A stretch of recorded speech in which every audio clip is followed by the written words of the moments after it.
వైద్యం ఆరోగ్యం చాలా ఇంపార్టెంట్. ఎవరికైనా రోగం వస్తే దవాఖానకు పోవాలంటే దవాఖానలు గతి లేవు, దవాఖానలు ఉంటే డాక్టర్ లేడు, డాక్టర్ ఉంటే మందులు లేవు.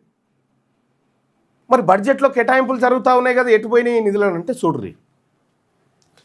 2014-15 నుంచి 2023-24 మధ్య 31,023 కోట్లు 31,023 కోట్ల 11 లక్షల రూపాయలు ఈ వైద్యం కోసం, వైద్యం, కుటుంబం, ఆరోగ్యం, సంక్షేమం కోసం 31,000 కోట్ల రూపాయలు కేటాయిస్తే ఈ వైద్యం అంటే మన సూది మందుల పైసలు, మన గోళీల పైసలు 8,763 కోట్ల రూపాయలు దారి మళ్లించిరు. దారి దోపిడి దొంగలు దారి మళ్లించిన సొమ్ము ఇది. మన పేదవాడి ఆరోగ్యం పైసలు దారి మళ్లించిరు.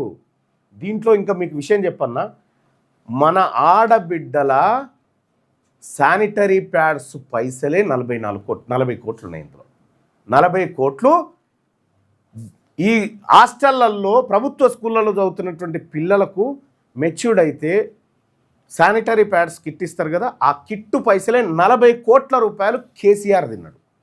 కేసీఆర్ ఫ్యామిలీ తిన్నది. అందులో కవిత కూడా భాగస్వామ్యం ఉంది. వీళ్ళు దాదాపు వైద్యం, ఆరోగ్యం కోసం పెట్టినటువంటి బడ్జెట్లో 8,763 కోట్ల రూపాయలు దారి మళ్లినాయి.